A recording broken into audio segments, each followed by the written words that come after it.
possuo 824 mil personalidades diferentes em cada interação que eu tenho ao longo do meu dia. Dentro dessas interações, em cada gesto, em cada fala, em cada pensamento, eu sinto que não sou eu por completo. A única parte de mim que exala exatamente quem eu sou e o que eu quero mostrar no mundo é essa que você tá vendo agora. É essa que eu tô postando há mais de um ano no YouTube. Essa que a cada vídeo postado não possui nenhuma visualização. E um dos 2 comentários que eu já recebi nos meus vídeos era de um cara falando pra eu parar de gravar porque eu tava passando vergonha na internet. Chega até a ser tragicamente engraçado, uma vez que a única parte que eu sinto que sou eu, 100%, entregando tudo aquilo que eu consigo mostrar pro mundo, basicamente não tem nenhuma visualização, nenhum comentário, e quando tem um comentário é de alguém te criticando. Chega a ser frustrante e extremamente desanimador. Só que ao mesmo tempo, desde que eu comecei a criar conteúdos, ou mesmo pensar em criar conteúdos, eu não consigo sobreviver sem isso daqui. E se você pensa pelo menos um pouquinho parecido comigo, você também não consegue. Sentimos um chamado, algo que a gente sente que a gente precisa fazer, mas que não necessariamente a gente saiba o que fazer. Um chamado para criação, não de algo divino ou esplendoroso. Pode ser um vídeo seu, passando vergonha, falando com a câmera, que não necessariamente precisa ter likes, elogios ou visualização. Mesmo porque seu vídeo provavelmente deve estar ruim, mas você deve lembrar que não há outra saída para nós senão fazer. Se ouvíssemos cada gesto de negatividade, ou se parássemos em cada obstáculo que a gente enfrenta nessa jornada, a gente finalmente pararia de produzir conteúdo e provavelmente nunca trabalharíamos naquilo que nos torna diferente de todo o resto.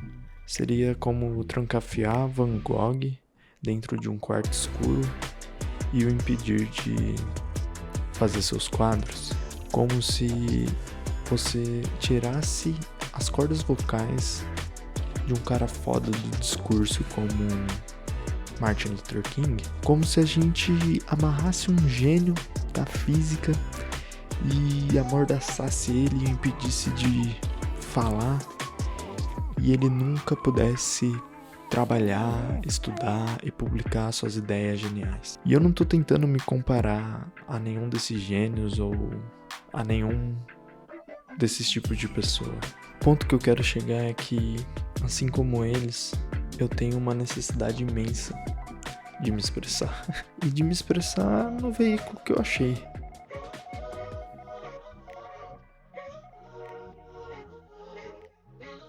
Alguns deles acham sua forma de se expressar com um pincel e um quadro branco. Outros acham o discurso como a arma mais forte para apresentar suas ideias. Tem até aqueles que estudam e publicam a vida toda artigos científicos em prol de um bem maior. Eu achei a internet como meio. E pode ser que daqui a um tempo meu meio de se expressar mude completamente. Eu não tô preocupado com isso, porque simplesmente o meio não importa. O que importa são as ideias que explodem nas nossas cabeças e a gente não consegue se aguentar até o momento que a gente bota tudo aquilo pra fora na esperança de influenciar alguma pessoa ou ao mesmo ajudar alguma pessoa que pensa parecido com a gente. E no século 21, novembro de 2025, eu achei o YouTube. Eu não ganho dinheiro e muito menos atenção.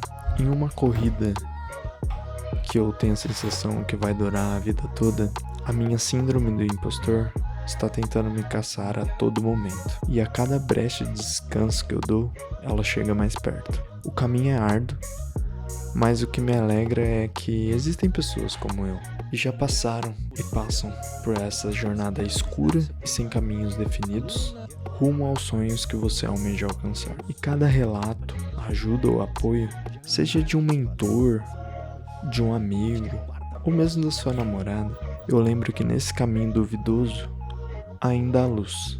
A luz e a esperança de que Van Gogh poderia até ter sido trancafiado num quarto escuro e sem luz.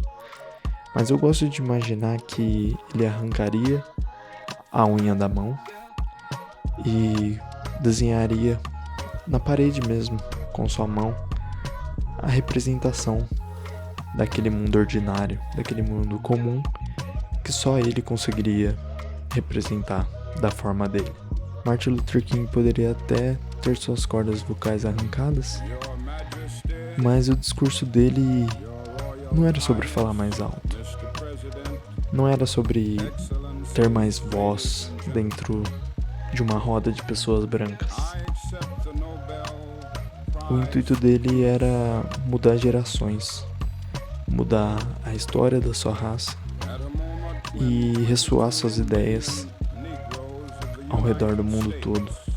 Ideias essas que possuem peso e influência até hoje nos debates políticos. E por falar no físico genial que teve todas suas capacidades de se expressar limitadas, por que não falar de Stephen Hawking, que era portador de uma doença degenerativa que o impedia de falar e andar. E mesmo assim ele conseguiu ser um dos físicos mais influentes da sua época. E o físico talvez com mais importância na sua área de estudo. A questão que eu quero falar aqui é que não importa o meio pelo qual você está se expressando e botando suas ideias no mundo. O formato do seu vídeo, a forma de você falar ou o quanto de vergonha você está passando na internet. Todos esses são atributos insignificantes. O que importa são as ideias e o quão elas são importantes para você. E por isso que eu faço questão de mostrá-las ao mundo, ao meu mundo, mesmo que não haja recompensa imediata para isso. Aqui, nessa conversa que eu estou tendo comigo mesmo, eu não preciso de seriedade para mostrar respeito para alguém, ou até mesmo tapinhas nas costas e sorriso. Aqui eu posso ser eu mesmo.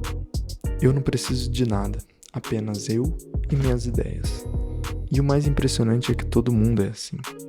Todo mundo veste sua fantasia na hora que acorda, para se encaixar no mundo real, com seus pais, trabalho, faculdade, escola, sua namorada. Em todas essas diferentes situações, estamos executando papéis diferentes.